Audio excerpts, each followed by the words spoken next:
자, 드디어 이제 이번에 또 그쵸. 오늘은 이제 2023년 수능이죠. 그쵸. 재작년 수능하고 9월 모의고사까지 진행을 할 겁니다. 그래서 지문이 이제 총 6개 주제복합 지문이 있으니까 알겠지. 그래서 주제복합을 따로 떼게 되면 8개가 되겠죠. 그렇지. 그래서 요 지문들을 또 우리가 같이 오늘은 분석을 해봅시다. 저번에 풀었을 때는 그래도 다 맞았다면서. 네.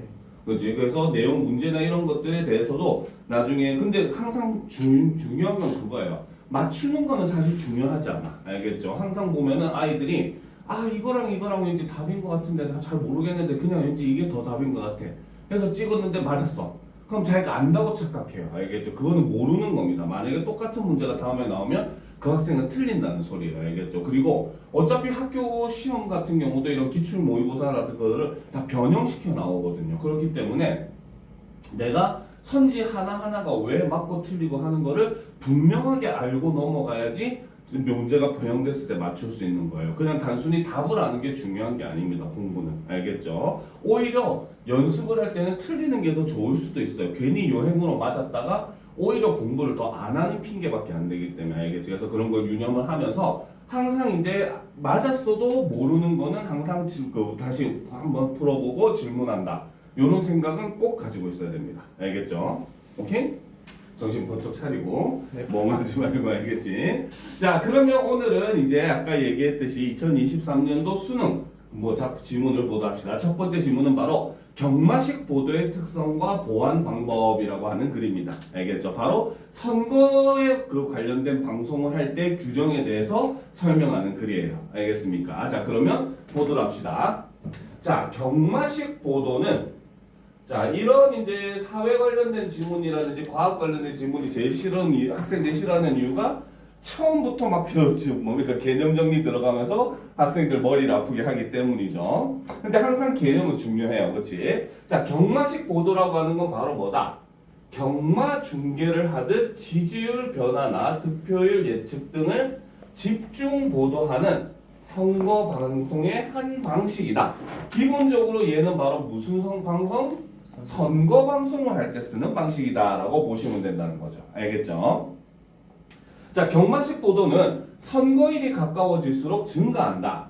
새롭고 재미있는 정보를 원하는 시청자들의 요구에 부응하고 방송사로서도 매일 새로운 뉴스를 제공하는 방편이 될 수 있기 때문이다. 경마식 보도는 선거와 정치에 무관심한 유권자들의 선거 참여, 정치 참여를 독려하는 장점이 있다. 자, 요거는 바로 뭐다? 경마식 보도의 장점에 대해서 이렇게 얘기를 하죠. 하도 TV에서 떠들어대면 뭐다? 관심 없는 사람도 관심을 가질 수밖에 없게 만드는 게 바로 경마식 보도의 장점이라는 겁니다. 그래서 실제로 우리가 정치라고 하는 거는 누구나 관심을 가져야 되는 문제예요. 알겠죠? 그렇기 때문에 사람들이 정치에 참여하도록 만든다는 점에서는 긍정적이라는 거죠. 하지만 흥미를 돋우는 데 치중하는 경마식 보도는 바로 뭐다? 선거의 주요 의제를 노예시하고 경쟁 결과에 초점을 맞춰 선거의 공정성을 저해할 수 있다는 단점도 존재를 한다라는 겁니다. 알겠죠? 특히나 요즘 선거 방송들 보면은 굉장히 막 여러 가지 CG를 넣고 해가지고 우습게 만들어서 많이 방송을 하는데, 그지? 자, 그게 이제 물론 좋은 점도 있어요. 아까 이것과 마찬가지로 이렇게 사람들한테 흥미를 끌 수 있어가지고 정치에 참여를 하게 만든다는 점은 좋지만, 단점은 좀 너무 이제 우리 어떻게 보면 정치라고 하는 건 우리나라의 미래가 걸린 일인데 그거를 너무 장난식으로 보도하는 않나라고 하는 비판도 사실 많이 있더라는 겁니다. 알겠습니까? 자, 그럼 일단 이 부분 정리를 하고 내려가 보도록 합시다. 바로 경마식 보도를 보게 되면, 자, 첫 번째 개념은 그쵸? 바로 경마 중계를 하듯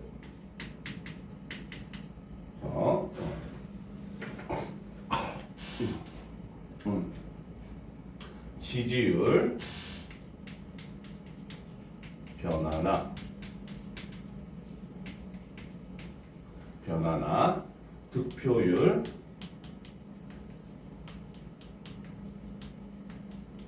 예측 등을 집중 보도하는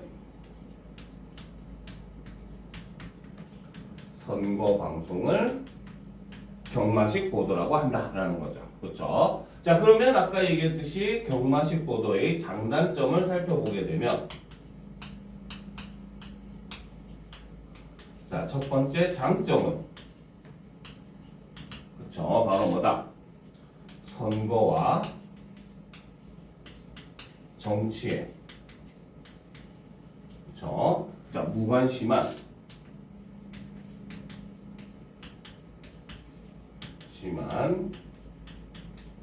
유권자들의 정치 참여 그쵸? 그 다음에 참여 선거 참여를 독려한다는 그런 점에서는 장점이 있다는 거죠. 하지만 단점, 문제점은 그렇죠. 바로 선거의 주요 의제를 도외시하고 그렇죠. 즉 결과에만 너무 치중해서 누가 이겼느냐 지느냐가 중요한 거지 이 사람이 무슨 공약을 했고 이런 게 중요하지 않다는 거죠. 알겠죠? 그 다음에 경쟁 결과에 초점을 맞추다 보니까 이를 통해서 바로 뭐다? 선거의 공정성을 저해한다 라고 하는 단점이 있더라는 거죠. 그렇죠? 실제로 방송국에서는 선거 방송도 하나의 방송이고 시청률이라고 하는 게 존재를 하기 때문에 방송국에서는 보다 흥미롭게 꾸미려고 해요. 그러다 보니까 당연히 뭡니까? 인기 있는 후보들을 데리고 오려고 하지 인기 없는 후보들은 또 초대를 하려고 하지 않겠죠. 그렇죠? 그러다 보니까 당연히 이런 부분에서도 더욱더 공정성의 문제가 발생을 한다는 거죠. 알겠죠? 자, 그래서 이제 이러한 문제점을 줄이기 위한 방안에 대해서 우리가 한번 보도록 합시다. 자, 경마식 보도의 문제점을 줄이려는 조치가 있다. 공정선거법의 규정에 따르면 그죠? 자, 첫 번째 바로 공정선거법의 규정에 따르면은 어떤 내용이 있다? 바로 당선인을 예상케 하는 여론조사를 실시하는 것은 언제든지 가능하다는 거야. 알겠지? 하지만 뭐다? 그 결과의 보도는 선거기일 6일 전부터 투표 마감 시까지는 금지를 한다는 거예요. 알겠습니까? 자, 이러한 규정이 국민의 알 권리와 언론의 자유를 침해하는지에 대해 헌법재판소는 신뢰할 수 있는 여론조사 결과라 하더라도 선거일에 임박해 보도하면 선거에 영향을 끼칠 수 있다며 합헌 결정을 내렸다. 그 말은 이제 이게 완전히 법으로 굳어졌다는 거죠. 그렇죠? 자, 그 다음 이제 두 번째 공직선거법에 근거를 둔 두 번째는 말하면 선거방송심의에 관한 특별 규정이라고 하는 게 존재를 한다는 거죠. 자, 여기에 따르면 바로 뭐다? 유권자에게 영향을 줄 수 있는 사실의 왜곡 보도를 당연히 금지를 하고, 그렇죠? 그 다음에 여론조사 결과가 오차 범위 내에 있을 때 이를 밝히지 않은 채로 서열이나 우열을 나타내는 보도도 금지를 한다는 겁니다. 알겠습니까? 왜? 오차 범위 내라는 건 무슨 뜻입니까? 우리가 여론조사에서 이미 예상돼 있는 게. 응? 오차 범위 내는 이미 예상돼 있다는 거. 아니에요. 오차 범위 내는 그게 그런 뜻이 아니라 무슨 뜻이냐면은 아무리 우리가 여론조사를 한다고 할 때, 그치? 이걸 우리나라 전 국민을 대상으로 여론조사를 할 수 있는 건 아니잖아요. 그렇죠? 그러니까 항상 여론조사를 할 때는 표본이라고 하는 걸 만듭니다. 알겠죠? 그래서 그 표본 안에는 어떠한 유형의 좀 그런 그 한쪽에 치우치지 않은 다양한 사람들을 포함시켜가지고 그래서 우리가 보통 이런 여론조사 결과 보면은 무슨 리서치에서 뭐 국민 몇천 명을 대상으로서 설문조사한 결과 막 하잖아. 그치? 그러니까 그 몇천 명이라고 하는 게 과연 우리 국민을 대표성을 띌 수 있는가? 대표할 수 있는가? 그들의 결과가 국민의 그 결과라고 볼 수가 있는가? 라는 걸 이제 우리가 좀 생각을 해볼 필요가 있다라는 거죠. 그래서 최대한 여론조사를 할 때는 그 표본을 선정을 할 때 그런 것들을 공정하게 선정을 하려고 해요. 하지만 아무리 그렇다고 하더라도 실제 결과랑은 차이가 있을 수 있잖아요. 그렇죠? 그걸 이제 우리가 예측 가능한 오차의 범위라고 해서 이제 오차 범위라고 얘기를 하는 겁니다. 즉 지금 퍼센트가 예를 들어서 이 A라고 하는 후보가 20%의 지지율을 얻고 있어. 그치? 그러면 오차 범위가 예를 들어서 여론조사 결과 오차 범위가 플러스 마이너스 5%라고 한단 말이야. 그치? 그러면은 이 사람은 그 결과적으로 20%가 나왔지만 사실 15%부터 25%까지는 다 오차 범위 내에 있기 때문에 얘는 같은 걸로 봐야 된다는 거야. 알겠습니까? 왜? 다른 표본을 조사하면은 요 정도 선에서는 차이가 날 수 있다는 소리거든요. 무슨 말인지 알겠습니까? 그래서 실제로 이 여론조사도 굉장히 말이 많은 게 어떤 표본을 가지고 조사하느냐에 따라 결과가 완전히 달라져요. 알겠습니까? 특히나 뭐 우리나라 같은 경우는 뭐 예를 들어서 전라도 사람들 계산상으로 여론조사를 하면 대부분이 민주당을 찍을 거고, 그렇죠? 경상도 사람을 대상으로 해가지고 여론조사를 하면 대부분이 또 그 뭡니까 국민의힘을 찍을 테고, 그렇지? 이런 식으로 굉장히 많은 차이를 보이더라는 겁니다. 무슨 말인지 알겠죠? 그렇기 때문에 어떤 식으로 구성하고 하는 건지 이런 것들을 아무리 뭐 정보를 제공한다 해도 자세히 알 수가 없기 때문에, 그죠? 그래서 기본적으로 최대한 그런 것들을 그 어느 쪽에 치우지 않고 이제 전 국민을 대표할 수 있을 정도의 표본을 선정을 하는데 아무리 그렇다고 하더라도 수학적으로 어느 정도 범위 안에서는 차이가 날 수 있다는 거죠. 그래서 그걸 오차 범위라고 해요. 그러니까 예를 들어서 A 후보가 지지율이 18%를 받고 있고 B 후보가 15%를 받고 있어. 그렇죠? 근데 오차 범위가 플러스 마이너스 5%야. 그럼 사실 이 A 후보와 B 후보는 서로 차이가 거의 없다고 봐도 무방하다는 거죠. 무슨 말인지 알겠습니까? 자, 그러니까 결과가 오차 범위 내에 있을 때는 바로 뭐다? 이를 밝히지 않은 채로 서열이나 우열을 나타내는 보도도 금지하고 있다. 그래서 우리가 선거 방송 보면 이러잖아. 그러니까 그 오차 범위 내에서 근소하게 앞서고 있으니까 이런 식으로 얘기를 하잖아, 그렇지? 그렇게 하는 이유가 바로 이런 법 때문인 겁니다. 알겠죠? 자, 그다음 언론 단체의 선거 여론조사 보도 준칙은 그렇죠? 자, 세 번째 언론 단체의 선거 여론조사 보도 준칙에 따르면은 바로 뭐다? 표본 오차를 감안하여 여론조사 결과를 정확하게 보도하도록 요구를 하더라는 거죠. 알겠습니까? 하지만 이때 바로 뭐다? 지지율 차이가 오차 범위 내에 있을 때는 경합이라는 표현은 무방하다는 거야. 알겠지? 하지만 바로 뭐다?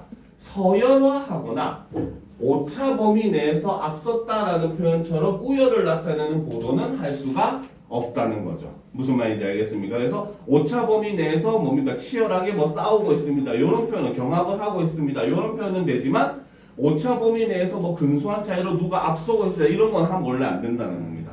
무슨 말인지 알겠습니까? 자, 그럼 일단 우리가 요걸 정리를 한번 해보도록 합시다. 알겠죠? 자, 세 번째. 자, 문제점 해결을 위한 조항을 살펴보면 첫 번째는 공직선거법이 있죠. 자, 공직선거법에 따르면 바로 뭐다? 자, 당선인을 예상케 하는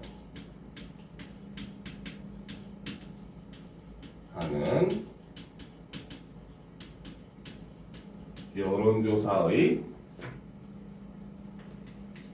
실시는 언제든 가능하다는 거죠. 하지만 그쵸, 바로 뭐다? 결과의 보도는 선거일 6일 전부터 마감 시까지는 불가능하다 라고 결정을 해놨다는 거죠. 불가능이라고 하지 말고 마감 시까지 금지라고 합시다. 그죠? 알겠습니까? 자, 그리고 이제 두 번째. 그죠? 자, 두 번째. 자, 선거방송 심의에 관한 특별 규정.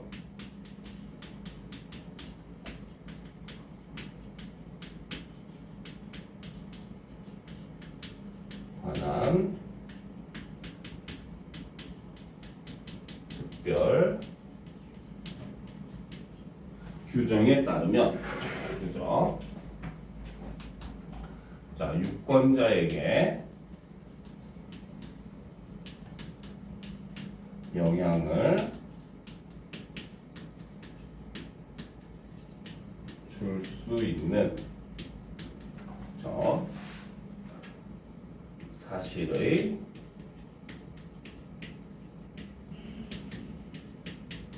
왜곡 보도는 당연히 금지가 돼야 되겠죠, 그렇죠? 거기에 플러스 바로 뭐다? 여론조사 결과가 오차 범위 내에 있는 경우, 그치? 이를 밝히지 않고, 그죠? 서열이나 우열을 나타내는 표현은 금지라는 거죠.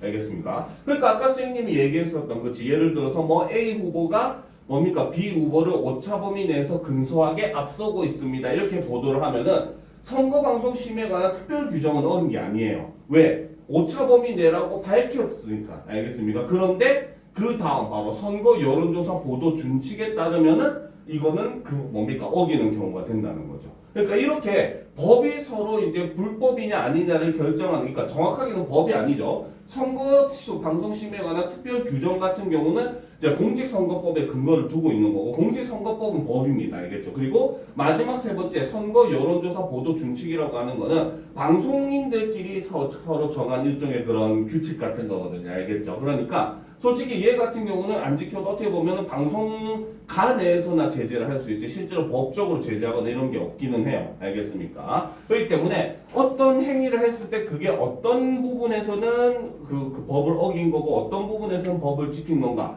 이런 것들 구분하는 게 굉장히 중요한 부분이에요. 알겠죠? 자, 그 다음 이제 세 번째, 그렇죠? 바로 선거 여론조사 보도 준칙에 따르면, 그렇죠? 자, 표본 오차를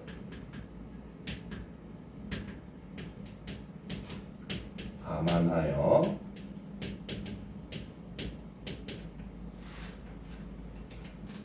여론조사 결과를 정확히 보도를 해야 한다 라는 거죠. 그리고 두 번째는 바로 뭐다? 서열화 또는 오차 범위 내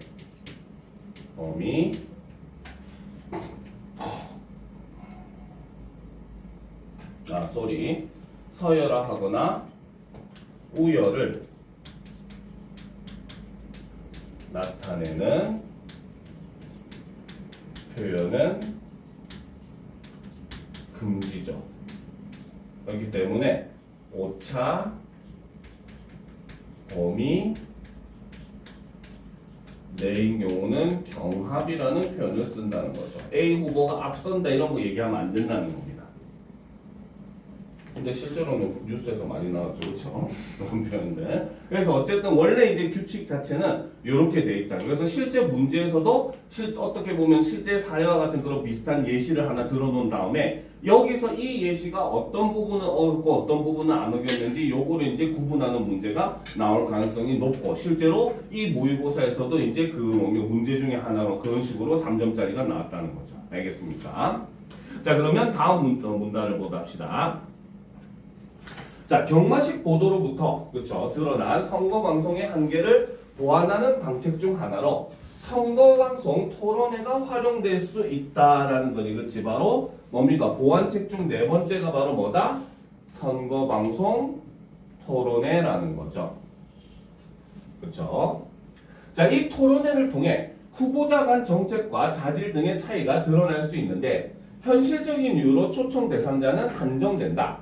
공직선거법의 선거방송 토론회 규정은 이것도 역시 공직선거법에 선거방송 토론회 규정이 존재하더라는 거죠. 그렇죠? 자, 이 경우에는 자, 5인 이상의 국회의원을 가진 정당이나 직전 선거에서 3% 이상 득표한 정당이 추천한 후보자 또는 언론기관의 여론조사 결과 평균 지지율이 5% 이상인 후보자 등을 초청 기준으로 제시를 하더라는 거죠.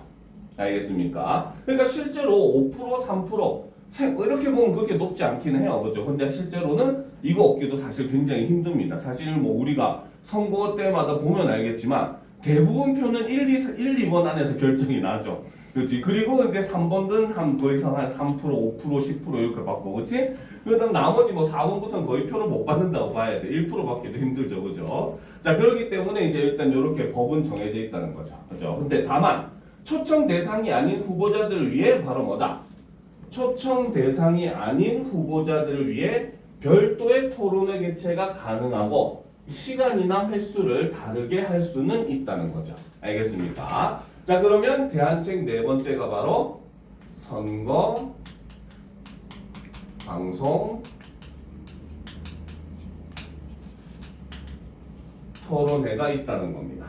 그렇죠? 자, 이 선거 방송 토론회, 그렇지? 초청 기준은 바로 공직 선거법에 마련이 되어 있다는 거죠. 그래서 초청 기준에 따르면 바로 뭐다? 5인 이상의 국회의원을 가진 정당인 경우 혹은 직전 선거에서 3% 그렇지 이상 득표한 정당이 추천한 후보자라든지 그죠? 또는 자, 언론 기관의 여론조사 결과 평균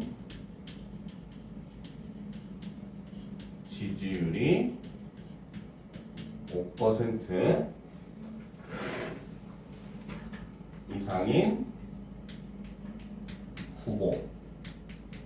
요것이 바로 선거방송 토론회의 그 뭡니까 초청 기준이 된다는 거죠. 알겠습니까? 자, 그런데 이제 바로 뭐다? 하지만 이렇게 되면 형평성에 문제가 생긴다는 거죠. 그렇죠? 그렇기 때문에 뭡니까? 바로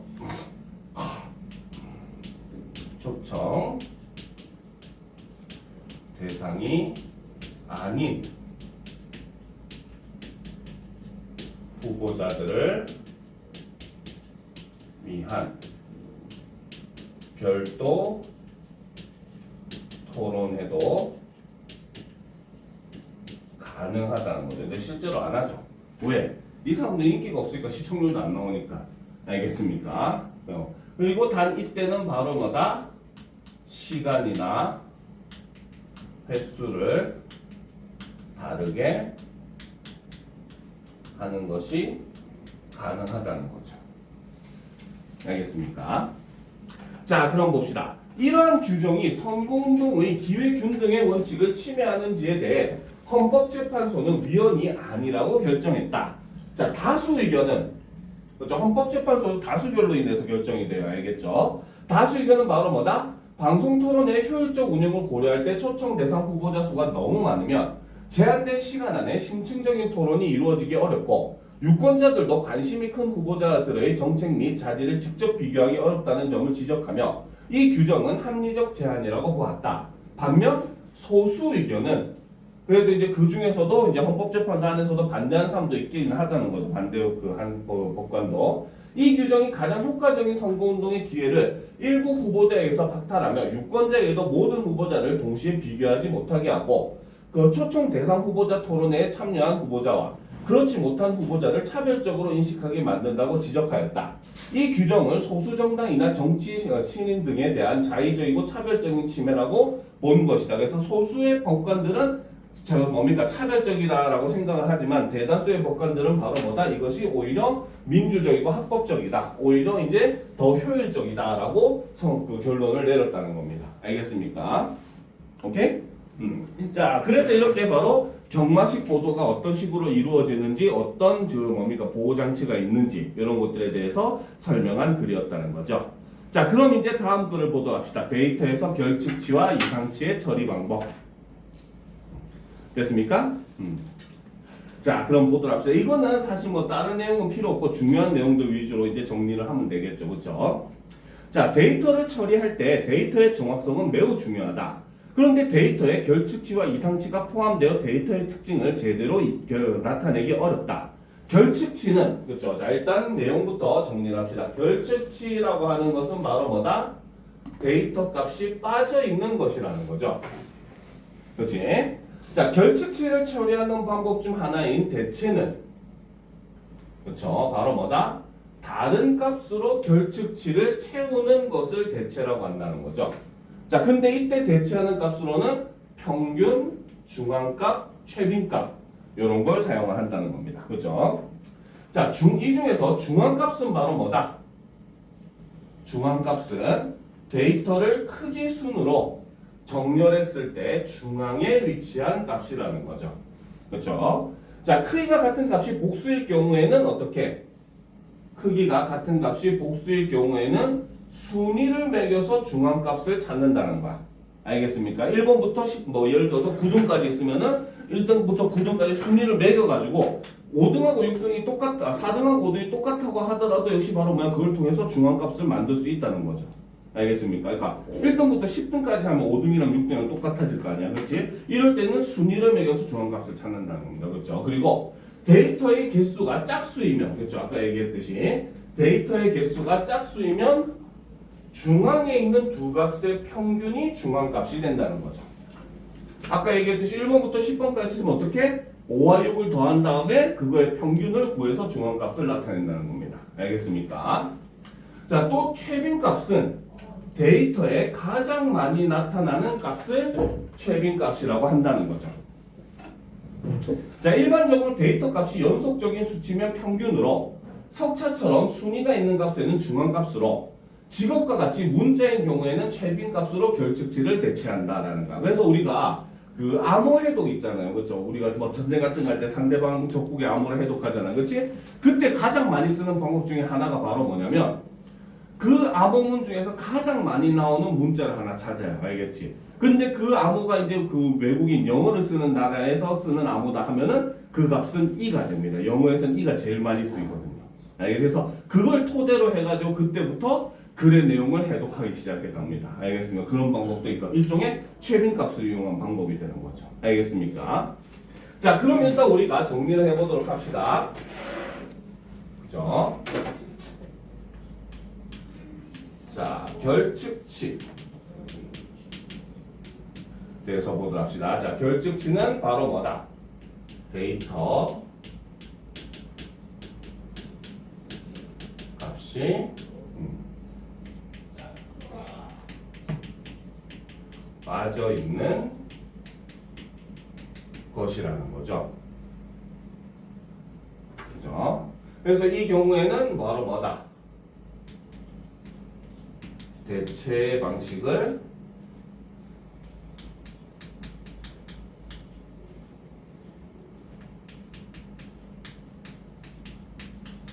사용하기도 한다는 거죠. 여러 방법이 있지만 그 중에 하나가 대체라는 겁니다. 알겠습니까? 자, 그때 이 대체를 할 때 사용하는 방식이 첫 번째, 대체의 값으로는 중앙값을 사용을 할 수 있다는 거죠.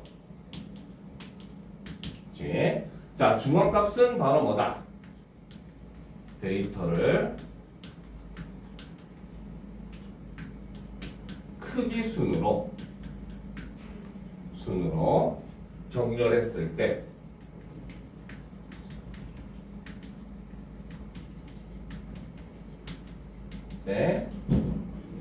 중앙에 위치한 값이라는 거죠.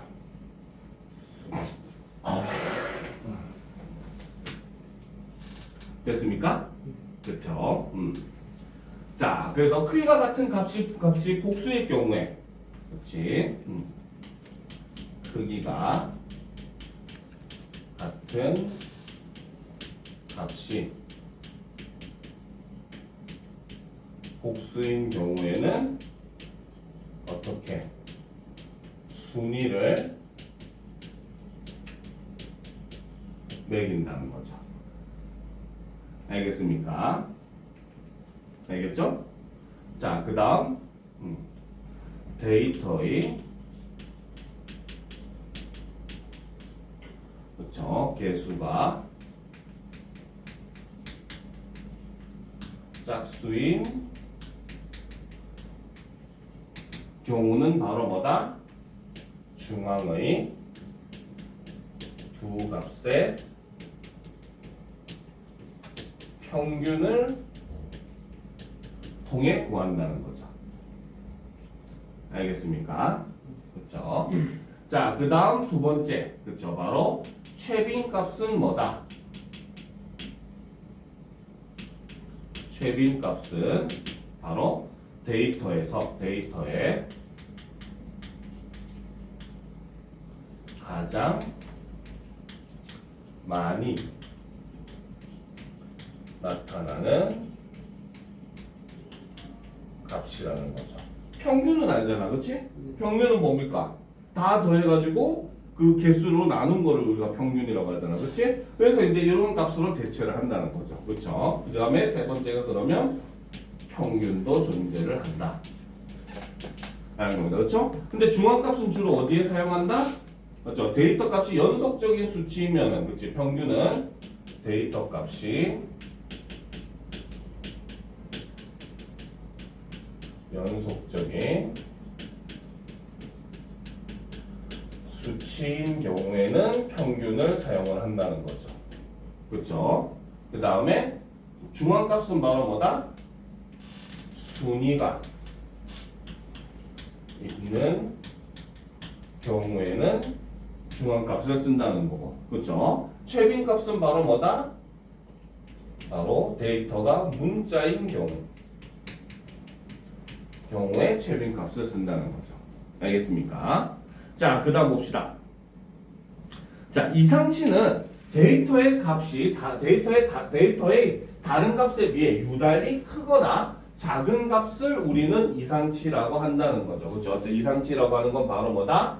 데이터의 다른 값에 비해 유달리 크거나 작은 값을 이상치라고 한다는 거죠. 자, 이럴 때 이 이상치는 바로 뭐다? 데이터를 수집할 때 측정 오류 등에 의해서 주로 발생을 한다는 겁니다. 알겠습니까?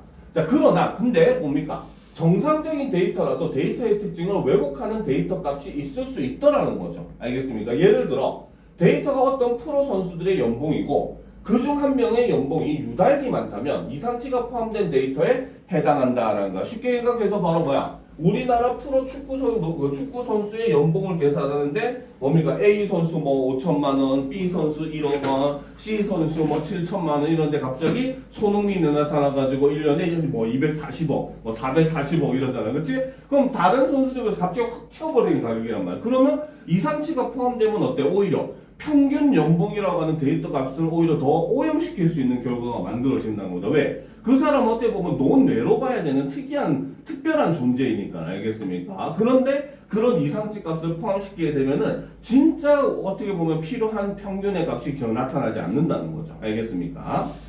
그래서 이런 데이터의 특징을 하나의 수치로 나타내려는 경우 대표값으로 평균보다 중앙값을 주로 사용을 한다라는 거죠. 그렇죠? 그래서 바로 이상치가 있을 때는 바로 뭐다? 대표값으로는 평균보다 중앙값을 주로 사용을 한다는 겁니다. 알겠습니까? 그러면 이것도 정리를 해봅시다. 자, 이상치는 바로 뭐다? 데이터의 다른 값에 비해 유달리 크거나 작은 값을 이상치라고 하는데, 그렇죠? 자, 얘는 뭡니까? 측정, 오류 등에 의해 주로 발생을 하지만, 그렇죠? 하지만 바로 뭐다? 정상적인 데이터라도 존재하는 게 가능하다는 겁니다. 알겠습니까? 그렇기 때문에 이 이상치가 있을 때는 바로 뭐다? 대표값으로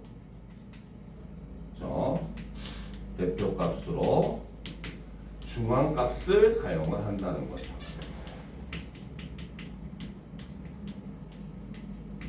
평균을 사용하면 데이터가 왜곡되기 때문이라는 겁니다.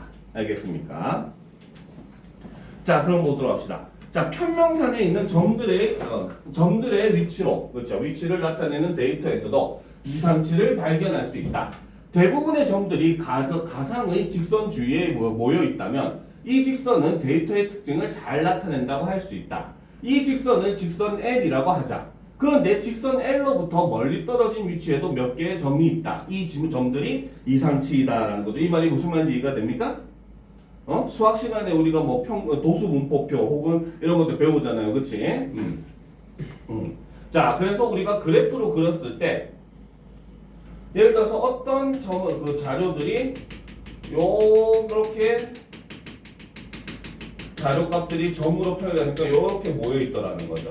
알겠습니까? 그러면 이제 우리는 이 자료를 대표하는 값으로 직선 L을 이런 식으로 그을 수 있을 거 아니야, 그렇지? 그런데 몇몇 자료들이 요런 데도 자료값들이 있더라는 거지, 그렇지? 그러면 요런 점들은 뭐에 해당한다? 바로 이상치에 해당한다는 거죠. 무슨 말인지 알겠습니까?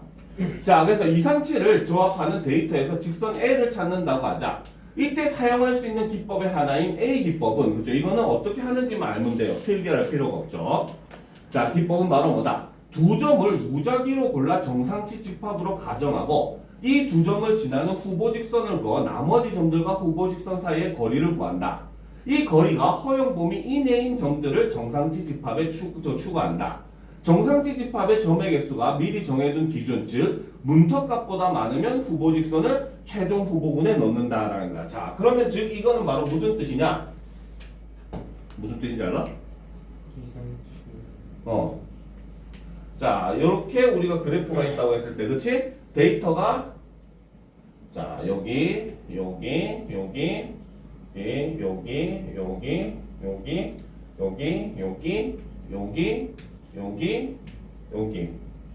이렇게 있다고 봅시다. 그렇죠? 자, 그러면 일단 임의의 두 점을 선정을 합니다.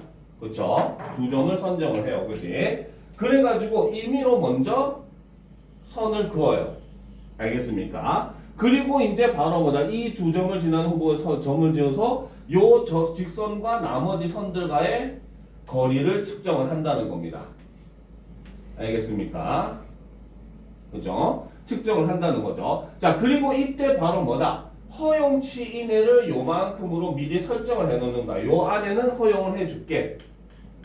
알겠죠? 그래가지고 이제 여기서 지금 총 1, 2, 3, 4, 5, 6, 7, 8, 9, 10, 11, 12개 있으니까 예를 들어서 내가 8개 이상이면은 정상 후보군이다라고 문턱값을 8로 설정을 한단 말이야. 알겠죠? 그래서 문턱값을 8로 설정을 하는 겁니다. 그렇죠? 그러면 지금 여기서 후보군에 들어온 요 처음에 의미로 그은 요 L이라고 하는 직선에서 허용치 범위 안에 들어오는 거는 하나, 둘, 셋, 넷, 다섯, 여섯, 일곱, 여덟, 아홉 개가 들어오네. 그치? 그러면 요 직선 L은 최종 후보 중에 하나로 넣겠다라는 거야. 알겠습니까? 근데 이 방법을 쓰면은 이상치 값이 포함되면은 이건 후보군에 절대 들어갈 수가 없어요. 그렇죠? 왜? 예를 들어서 요 두 선을 있는 임의의 직선 L을 만든다고 해봅시다. 그렇죠? 그러면은 얘가 나머지 선들과의 거리가 어때? 굉장히 멀 거 아니야. 그럼 이렇게 돼버리면. 그지? 그랬을 때 얘를 정상치 허용 범위를 요만큼 잡으면은 아까 얘기했듯이 문턱값을 8로 잡았을 때 대다수의 점들이 정상치 안에 포함이 되지 않을 거 아니야. 그치? 그러면 이 후보 직선군은 어떻게? 최종 후보군에 들어가지 못하고 버리게 되는 값이 된다는 거죠. 알겠습니까? 이런 방식으로 여러 개의 후보군을 구한 다음에 그 중에서 가장 많은 정상치 값을 가지고 있는 거를 직선 L로 선택하는 방법이 바로 A 기법이라는 거죠. 이해가 됩니까? 졸고 있는 것 같은데? 이해가 돼요? 그치? 자, 그래서 뭐 A 직선, B 직선 여러 이제 최종 후보군을 몇 개를 한 다음에 그 중에서 가장 뭡니까? 그 안에 정상치 범위 개수, 데이터의 개수가 가장 많은 거를 최종 후보로 최종 그 직선 L로 선정을 하는 게 바로 A 기법입니다. 알겠습니까? 그래서 반대로 점의 개수가 문턱값보다 적으면 후보 직선을 버린다는 거죠. 만약 처음에 고른 점이 이상치이면 대부분의 점들은 해당 후보 직선과 거리가 너무 멀어서 이 직선은 최종 후보군에서 제외되는 것이다. 이 과정을 반복하여 최종 후보군을 구하고 최종 후보군에 포함된 직선 중에서 정상치 집합의 데이터 개수가 최대인 직선, 그렇죠? 바로 직선 L로 설정하는 기준은 바로 뭐다? 최종 후보군에 포함된 직선 중에서 정상치 집합의 데이터 개수가 최대인 직선을 직선 L로 선택을 한다는 거죠. 알겠습니까? 그래서 이 기법은 이상치가 있어도 직선 L을 찾을 가능성이 가장 높다는 겁니다. 이상치가 포함되면은 최종 후보군에 절대 올라갈 수가 없게 되기 때문이니까. 알겠습니까? 이해가 되죠? 그렇지. 그래서 바로 뭐다? 데이터의 이상치와 결측치를 취급하는 방법에 대한 글이었습니다. 알겠죠? 시간 소모를 다 못할 것 같은 기분도 드는데, 그렇지? 아니구나. 이제 10시 19분이구나. 우리가 9시 반에 시작했지? 네. 이제 1시간 정도 지났네. 자, 그러면 보다 합시다. 주제 복합 지문 봅시다. 노자의 도에 대한 한비자의 견해. 준비됐습니까? 그렇죠. 자, 보도록 합시다. 자, 한비자는 중국 전국 시대의 한비자가 제시한 사상이 담긴 저작이다. 책 이름도 한비자래. 자기 이름을 썼나봐요. 그지? 그죠? 자, 여기서 여러 나라가 패권을 다투던 혼란기를 맞아 엄격한 법치를 통해 부국강병을 꾀했대요. 자, 이것도 봐야 되겠죠. 바로 뭐다? 요런 거는 조금 배경 지식이 있으면 좋겠죠. 바로 엄격한 법치를 통해 부국강병을 꾀한 사람이 바로 한비자라는 거죠. 그렇죠? 그러면 이 한비자는 어떤 사상을 가진 사람이다? 법가 사상. 알겠습니까? 우리가 이제 유가, 도가 하잖아. 그치? 그 중에 하나가 법가예요. 법가의 핵심은 바로 뭐다? 법을 통한 정치, 법을 통한 통치, 이런 걸 주장한 게 바로 법가 사상의 핵심 내용입니다. 알겠죠? 자, 그래서 꾀한 한비자는 노자에 대한 해석을 통해 자신의 법치 사상을 뒷받침했고, 이러한 면모는 한비자의 해로, 유로 등에서 확인할 수 있다. 원래 노자는 대표적으로 뭡니까? 도가 사상을 가진 사람이었거든요. 그렇죠? 근데 오히려 노자의 사상을 이제 바로 뭐다? 법치주의로 해석을 할 수 있다는 겁니다. 알겠습니까? 자, 그럼 어떻게 해석을 했는지 보도록 합시다. 노자에서 도는 만물 생성의 근원으로 묘사가 된다라는 거죠. 그렇죠? 자, 노자에서는 그렇죠. 우리가 도라고 하는 거는 바로 뭐다? 만물 생성의 근원으로 묘사를 한다는 거죠. 그렇죠? 그래서 도는 바로 뭐다? 천지 만물의 존재와 본질의 근거라고 본 그 한비자의 이해도 이와 다르지 않다라는 거야. 그렇지? 그러면 한비자도 바로 뭐다? 도라고 하는 것은 천지 만물의 존재와 본질의 근거라고 생각을 했다는 거죠. 이거는 한비자와 노자의 공통점입니다. 그렇죠? 그러니까 선생님도 이렇게 바로 뭐다? 물결과 직선으로 같이 표시를 한 겁니다. 알겠습니까? 공통점이니까. 그죠? 자, 그래서 그는 자연과 인간 사회의 모든 현상은 도의 영향을 받지 않을 수 없다고 보고, 자, 그러면 이 점도 바로 뭐다? 한비자가 뭡니까? 노자와 같이 생각한 그런 부분이라는 거죠. 그렇죠? 그렇죠? 이렇게 볼 수 있겠죠. 자, 없다고 보고 인간 사회의 일은 도에 따라 제대로 행했는가의 여부에 따라 그 상태가 드러나는 것이라고 이해를 했다라는 겁니다. 알겠죠? 그래서 한비자는 노자에 제시된 영구불변하는 도의 항상성에 대해 도가 천지와 더불어 영원히 존재한다는 것을 의미하는 것이지 도가 모습과 이체를 일정하게 유지하는 것은 아니라고 이해했다. 이런 점에서 이제 슬슬 차이가 나타나기 시작을 하죠. 그럼 한비자는 바로 뭐다? 도라고 하는 것은, 자, 도는 항상성이 있다고 얘기했는데 이거는 바로 뭐다? 천지와 더불어 영원히 존재한다는 것이라는 거야. 그렇죠? 그런데 다만 도가 모습과 이치를 일정하게 유지하는 것은 아니라는 거죠. 그러니까 그 말을 거꾸로 얘기하면 이 도라고 하는 건 시대에 따라 어떻다? 달라질 수 있다는 겁니다. 알겠습니까? 그 본질만 같을 뿐인 거지 실제로 구현되는 방식은 시대에 따라 달라질 수 있다는 거죠. 알겠죠? 자, 그리고 도는 형체가 없을 뿐 아니라 일정하게 고정되어 있지 않기 때문에 바로 뭐다? 상황에 따라 유연하게 변화하는 것이라고 파악을 했다는 거죠. 그렇죠? 그러니까 오히려 도가 가변성을 가지고 있어야 도가 일정한 곳에만 있지 않게 되고 그래야만 도가 모든 사물의 존재와 본질의 근거가 될 수 있다고 파악한 것이다 라는 겁니다. 알겠습니까? 자, 그러면 일단 보도록 합시다. 그렇죠? 자, 한비자. 그렇지? 자, 이 한비자라고 하는 사람은 바로 뭐다?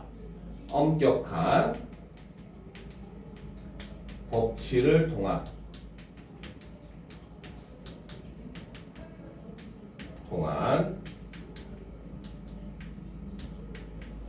부국강병을 추구한 사람이고 일종의 법과 사상을 가지고 있던 그런 인물이라는 거죠.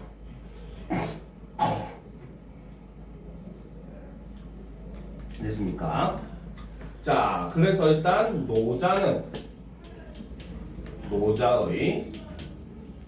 도라는 거, 그렇지? 노자는 이 도라고 하는 게 바로 뭐다? 바로 만물 생성의 근원이고, 그렇죠? 자, 그 다음에 천지 만물의 존재와 본질의 근거라고 봤다는 거죠. 그렇죠? 자, 근데 이 점은 바로 뭐다? 그렇지? 이 점은 한비자도 그렇죠? 수용을 한 내용이라는 겁니다. 알겠습니까? 자, 그런데 이제 그 다음부터가 조금은 달라진다는 거죠. 그렇죠? 바로 뭐다? 바로 자연과 인간 사회의 모든 현상은 도의 영향을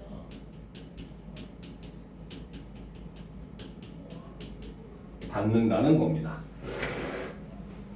알겠습니까?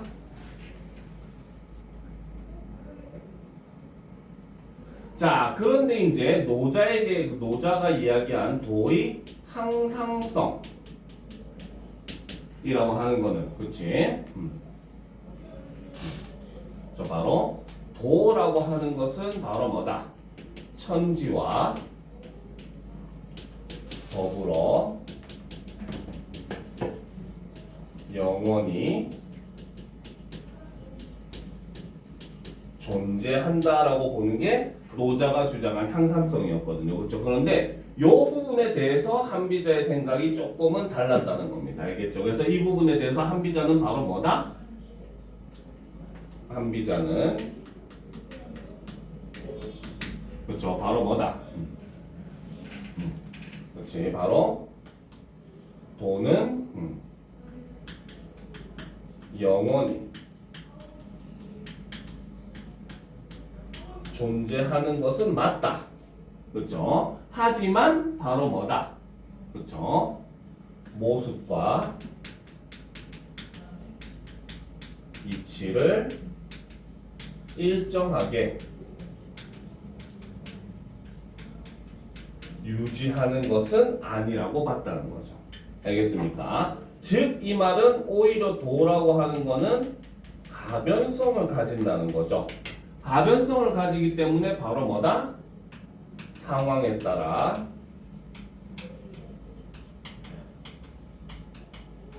유연하게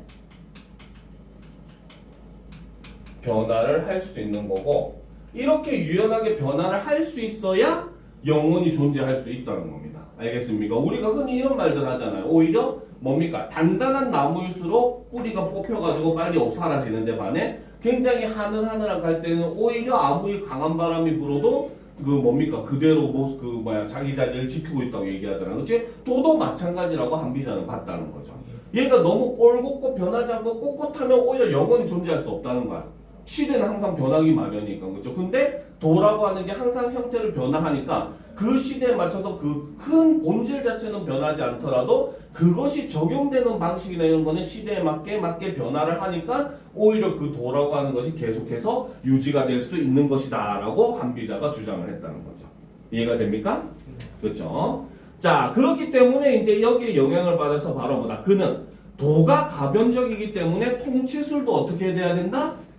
고정되어서는 안 된다라고 봤다는 거죠. 그렇죠? 그래서 여기서 얘기한 거는 바로 뭐다? 그래서 바로 뭐다? 도는 가변적이라는 거죠. 그렇죠? 그렇기 때문에 바로 뭐다? 통치술도 그렇지? 가변적이어야 한다는 거죠. 그때 시대에 따라서 달라질 수가 있어야 된다는 겁니다. 알겠습니까? 자, 한편 한비자는 도를 구체적인 사물과 사건에 내재한 개별 법칙의 통합으로 보고, 자, 이런 점은 이제 노자의 생각과는 조금 다른 점이라는 거죠. 바로 뭐다? 도라고 하는 거는 구체적인 사물과 사건에 내재한 개별 법칙의 통합으로 봤다는 거죠. 그렇지? 그래서 노자의 도에 대한 시비 판단의 근거라는 새로운 의미를 부여했다라는 거야. 그렇지? 그래서 노자가 얘기하는 도가 원래는 노자가 이런 의미로 얘기한 게 아닌데 한비자는 거기 도에다가 플러스 뭐야? 시비 판단의 근거라는 새로운 의미를 부여했다는 거죠. 그렇지? 지금 현대사회에서 시비 판단의 근거가 되는 게 뭐야? 응? 우리가 네가 잘했는지 잘못했는지 누가 결정해줘? 그렇지. 법과 사상가니까. 그러니까 도는 이꼴 뭐가 된다? 법이 된다. 그 말은 우리가 지켜야 되는 법이라고 하는 거는 노자가 얘기한 도와 같이 세상의 본질과 관련된 것이니까 당연히 법은 어떻게 해야 된다? 그렇지. 그런 결론이 논리가 나온다는 겁니다. 무슨 말인지 알겠습니까? 자, 그래서 어떻게 보면 법을 중요시하게 하기 위해서는 법과 도를 일치하는 것으로 한비자는 볼 수밖에 없었다는 거죠. 그렇죠? 그래서 항상 존재하는 도는 개별 법칙을 포괄하기 때문에 다양한 개별 사건의 시비를 판단하는 기준이 될 수 있고, 이러한 도에 근거해서 입법해야 다양한 사건을 판단할 수 있다고 본 것이다 라는 겁니다. 그렇죠? 그러니까 뭡니까? 말 그대로 이런 과정인 거야. 도는 이꼴 법이 된 것이고, 그렇죠? 그리고 법도 역시 마찬가지. 그러면 도를 바탕으로 하기 때문에 바로 뭐다? 개별 상황에 적용이 가능하다 본 거, 그렇죠? 그러니까 결국 도나 법이나 바로 뭐다? 반드시 지켜야 한다. 요런 논리 과정이 가능하다는 거죠. 알겠습니까? 자, 그래서 이러한 도에 근거해서 입법해야 다양한 사건을 판단할 수 있다고 본 것이다. 이러한 견해를 바탕으로 그는 만족을 모르는 인간의 욕망을 사회의 혼란의 원인으로 지목한 노자의 견해에 동의하면서도 자 여기서도 역시 뭡니까? 노자는 바로 뭐다? 사회의 혼란의 원인은 뭐라고 생각했다? 인간의 욕망이라고 봤다는 거죠. 알겠습니까? 자 하지만 바로 뭐다? 동의하면서도 차이점은 바로 뭐다? 노자에서처럼 욕망을 없애야 한다고 주장하지 않고 인간은 욕망을 필연적으로 가질 수밖에 없음을 지적하면서 욕망을 제어하기 위해 뭐가 필요하다? 법이 필요하다라고 얘기했다는 거죠. 알겠습니까?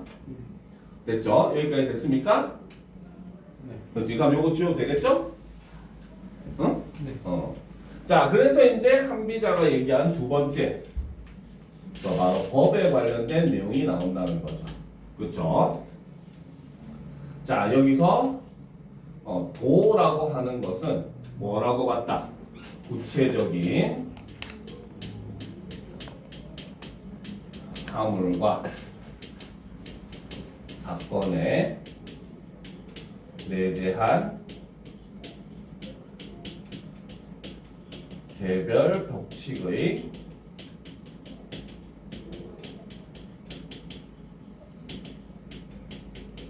통합이다 이렇게 봤다는 거죠. 그렇죠?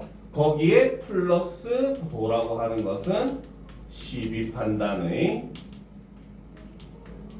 근거가 된다. 그렇기 때문에 한비자의 생각을 정리해 보면은 한비자에게는 바로 뭐다? 도가 곧 법이다. 이렇게 봤다는 겁니다. 알겠습니까? 자, 그 다음 세 번째, 그쵸? 자, 사회 혼란의 원인은 저 노자와 한비자 동일하게 무엇으로 봤다? 인간의 욕망으로 봤다는 거죠. 알겠습니까? 자, 하지만 노자는 인간의 욕망을 바로 뭐다? 욕망은 없애야 하는 대상. 여기서 우리가 배경 지식을 활용을 하면은 도가 사상에선 이것을 바로 무위자연이라고 합니다. 알겠습니까? 무위자연이라고 하는 게 바로 뭐냐? 일체 인위적인 것을 없애고 자연 상태로 돌아가야 된다라고 하는 게 바로 뭐다? 그 도가에서 주장하는 내용이라는 거죠. 그렇죠? 하지만 반면에 한비자는 그렇죠. 바로 욕망은 어떻다? 필연적이라는 거죠. 그 말은 없앨 수 있다 없다? 그렇지, 없다는 겁니다. 알겠습니까? 그러니까 어떻게 욕망을 제어하기 위해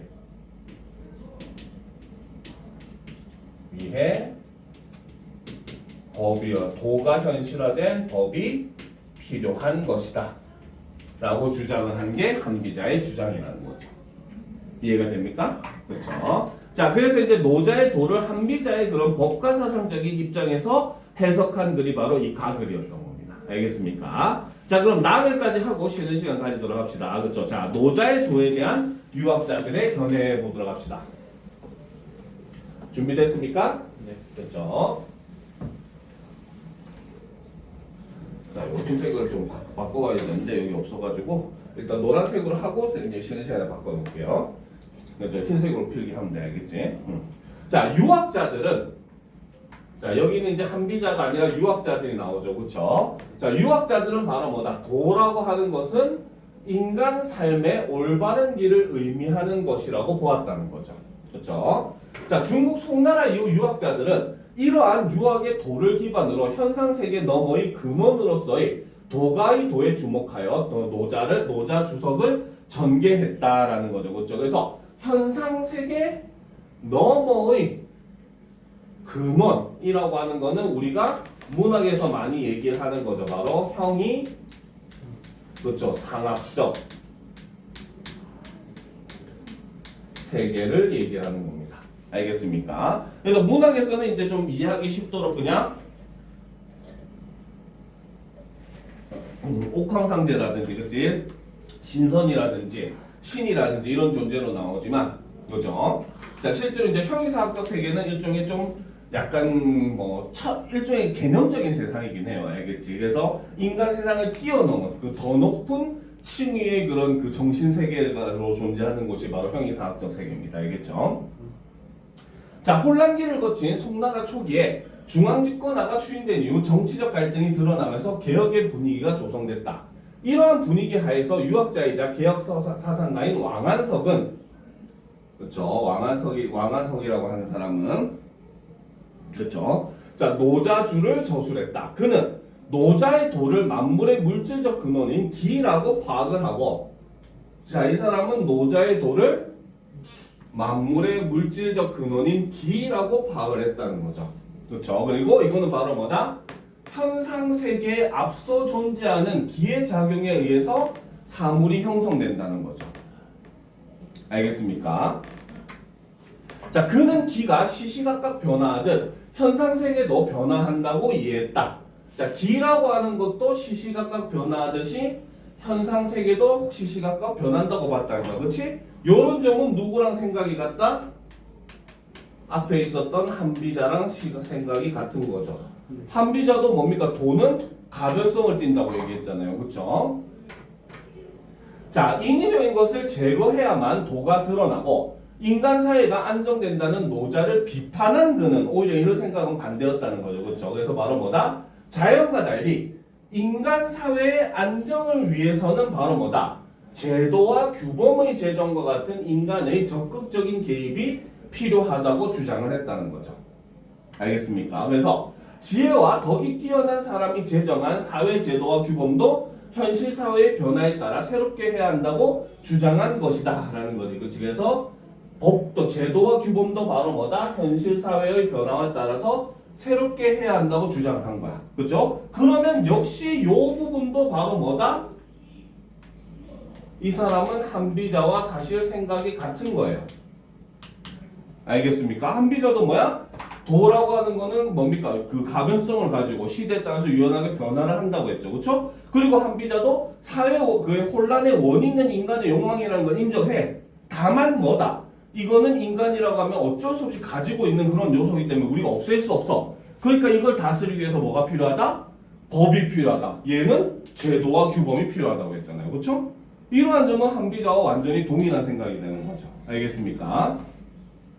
자, 노자의 이상정치가 실현되려면 유학 이념이 실질적 수단으로 사용되어야 한다고 주장하는 등 왕한석은 노자를 유학의 실천적 측면과 결부하여 이해를 했다라는 거죠. 알겠습니까? 자, 그래서 자 정리를 해보도록 합시다. 노자에 대한 유학자들의 해석을 보게 되면 첫 번째가 왕한석이죠. 그렇죠? 이 사람은 바로 뭐다? 노자주를 저술을 한 겁니다. 됐죠? 자, 그래서 왕한석의 첫 번째 바로 노자의 도라고 하는 것은 이꼴 뭐라고 해석을 했다? 바로 그쵸 만물의 물질적 근원인 기라고 이해를 했다는 거죠. 알겠습니까? 그래서 이제 이것과 연관해서 보면 좋은 그 모의고사 지문이 그 예전에 이기론에 대해서 설명한 모의고사 지문이 있거든요. 그거랑 같이 연계해서 보면 이해하기가 정말 좋아요. 알겠죠? 자, 그래서 여기서는 바로 뭐다? 바로 이거는 현상 세계에 앞서 존재하는 기의 작용에 의해 사물이 형성된다고 이야기를 했다는 거죠. 그렇죠? 그런데 요런 점은 오히려 뭐다? 한비자랑 반대가 되는 내용이죠. 그죠? 한비자는 사물, 현상, 사건 그 속에 기가 존재한다고 얘기했잖아. 근데 유학자는 뭐다? 현상이나 이런 것보다 앞서 존재하는 게 뭐 기라고 얘기했잖아요. 그렇죠? 그렇기 때문에 이런 점은 한비자와 차이하는, 특히 이 부분 현상 세계에 앞서 존재한다는 점은 한비자랑 차이점이 된다는 거죠. 알겠습니까? 자, 그리고 이제 두 번째, 그쵸? 보도록 합시다. 자, 노자는, 그쵸? 바로 뭐라고 했다. 그치? 인위적인 것의 제거를 추구했죠. 아까 얘기했던 무의자연이죠. 그쵸? 하지만, 뭐다? 왕안석은 이것에는 반대를 했다는 거죠. 그쵸? 왕안석은 오히려 반대를 해서 바로 뭐다? 바로 제도와 규범이 필요하다 라고 봤다는 겁니다. 알겠습니까? 그리고 플러스 바로 뭐다?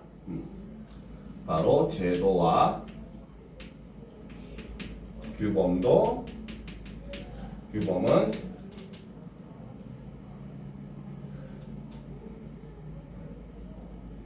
분필했으면 이게 안 좋아.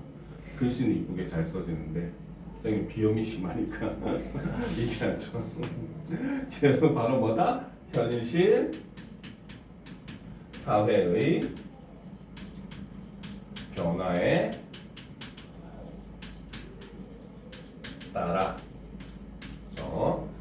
새롭게 같이 변화를 해야 한다. 이렇게 주장을 했고, 이런 점은 아까 얘기했듯이 바로 뭐다?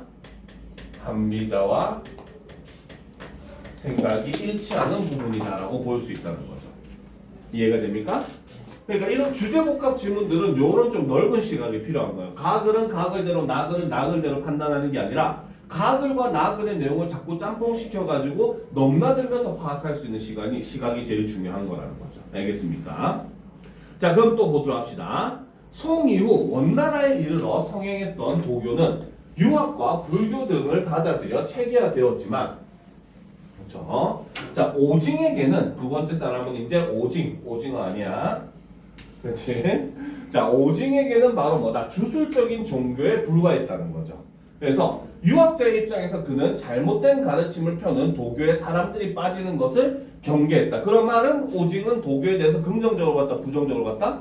그렇지. 그럼 당연히 이 사람도 노자에 대해서 부정적으로 볼 수밖에 없겠죠. 자, 그는 도교의 시조로 간주된 노자의 가르침이 공자의 학문과 크게 다르지 않음을 밝히고자, 그렇죠? 이때부터 만물 중국 기원설이 유행을 하기 시작을 하죠, 그렇죠? 그렇지? 뭐든지 분리하면은 지네들이랑 똑같대, 그렇지? 자, 그래서 바로 뭐다? 노자의 가르침이 공자의 학문과 크게 다르지 않음을 밝히고자 도덕 진경주를 저술했다라는 겁니다, 그렇죠? 자, 그는 도와 유학 이념을 관련짓는 구절을 추가하는 등 노자의 일부 내용을 바꾸고 기존 구상 체계를 재편했다. 노자의 도를, 그렇죠? 노자의 도는 근원적인 불변하는 도로 봤다는 거야, 그렇지? 이런 점은 누구랑 차이가 난다? 오히려 한비자랑 차이가 나죠, 그죠? 그리고 앞에 있었던 왕안석과도 차이가 나죠. 그지? 그래서 불변하는 도로 본 그는 모든 이치를 내재한 도가 현실화하여 천지 만물이 생성된다고 이해를 했다. 그렇죠? 자, 이러한 과정에서 그는 유학의 인이예지가 도의 쇠퇴 때문에 나타난 것이라는 노자와 달리, 그렇죠? 노자는 바로 뭐다? 인이예지라고 하는 규범이라든지 이런 것들은 도의 쇠퇴 때문에 나타난 것이라고 했는데, 이 사람은 뭐라고 했다? 오히려 도가 현실화하여 드러난 것으로 해석을 했다는 거죠. 그리고 인간이 마땅히 따라야 할 사회 규범과 사회 질서 체계도 도가 현실화한 결과로 파악을 했다는 겁니다. 그죠? 이러한 점은 오히려 바로 뭐다? 바로 한비자랑 왕한석과 생각이 똑같은 부분이죠. 그죠? 그죠? 자, 그럼 이제 또 정리를 해봅시다. 두 번째가 바로 오징이라는 사람이 했다는 거죠. 그죠? 이 사람은 바로 뭐다? 도교의 부정적인 시각을 가진 인물이죠. 부정적인 왜 이런 걸 짓는지, 그지? 그죠? 자, 그래서 이 사람은 바로 뭐다? 도덕 진경준. 요거를 저수를 했죠. 그리고 이걸 나타낸 이유는 바로 뭐다? 노자나 공자나 같다. 요거를 보여주기 위해서. 아주 참 중국스러운 생각이죠. 그렇죠? 자, 그래서 이 도덕 진경주에 따르면 첫 번째 바로 뭐다?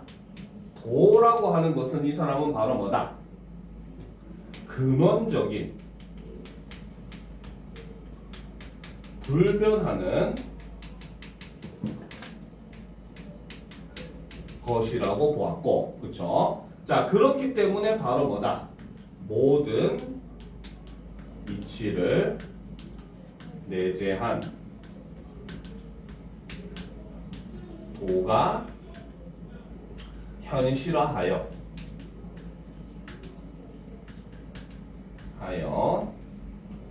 천지 만물이 생성된다.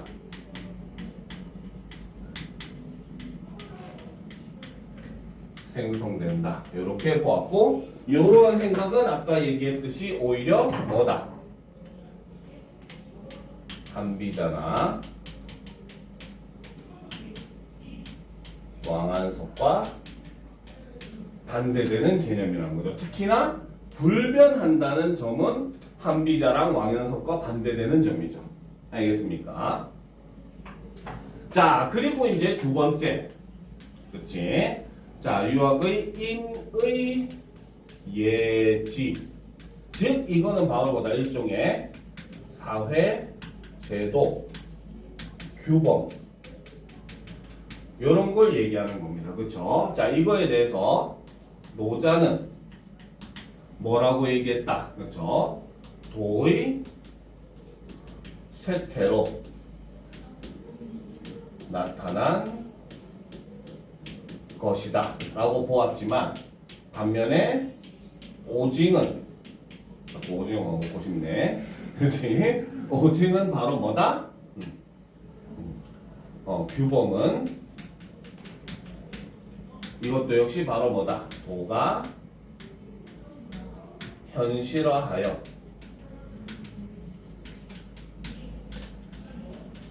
드러난 것이라는 거죠. 그렇죠? 그렇기 때문에 어떻게 해야 된다? 그렇죠? 바로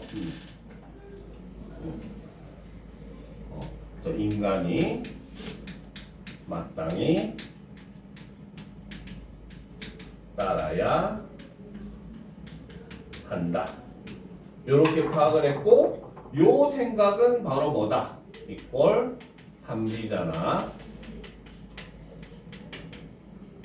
왕한석과 같은 견해라고 볼 수 있다는 거죠.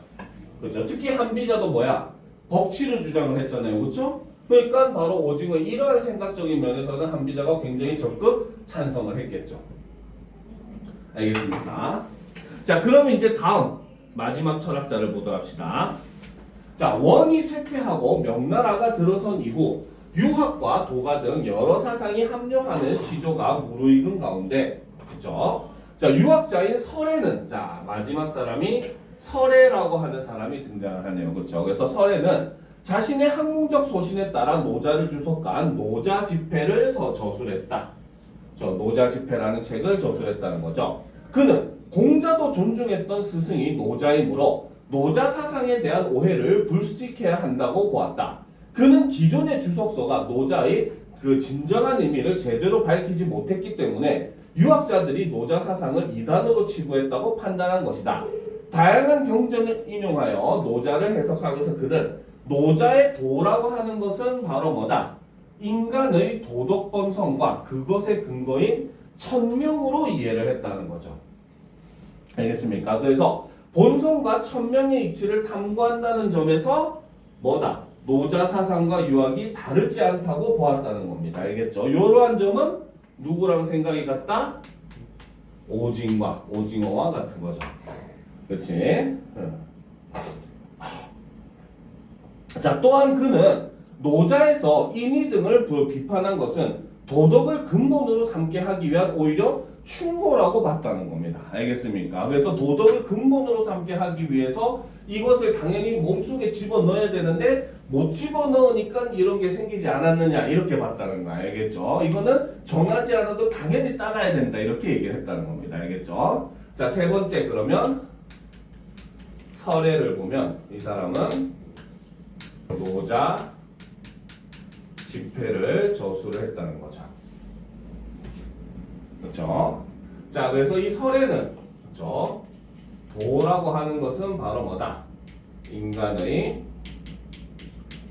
도덕 본성과 그 근거인 천명이다 라고 판단했다는 거죠. 그렇죠? 그리고 바로 뭐다?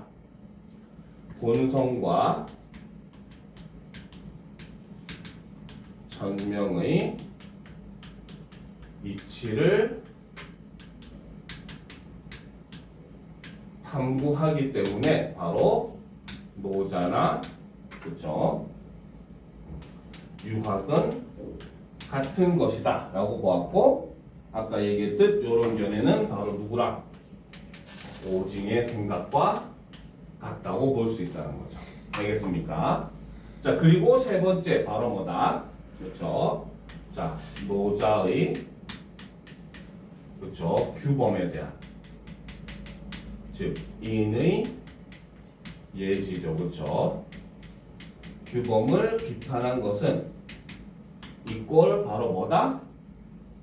그렇죠? 도덕을 근본으로 삼게 하기 위한 오히려 충고다. 이런 점에서는 오히려 뭐다? 전부가 동의하는 내용이겠죠. 한비자도 왕한석도 오징도 동의를 하는 내용일 거 아니야. 그렇지? 그렇죠. 참 진의 기준으로 뭐든지 하는 거는 어느 나라 정특인 것 같아요. 그렇죠? 그렇지? 자, 그래서 이렇게 바로 그 노자는 도에 대해서 얘기했는데 그것을 유학자들이 해석했을 때 이 세 명은 또 각각 다른 입장을 얘기했다. 그래서 이 글의 가장 핵심적인 내용은 바로 뭐다? 한비자, 그 다음에 왕한석, 오징, 설애 이 사람들의 사상이나 생각을 다 비교 대조하는 게 이 단원의 가장 핵심적인 내용이 된다는 겁니다. 알겠습니까? 자, 여기까지 하고 15분 정도 쉰 다음에 이어서 이제 다음 그 9월달 걸로 넘어가도록 합시다. 됐습니까? 이해는 잘 됩니까? 그렇죠?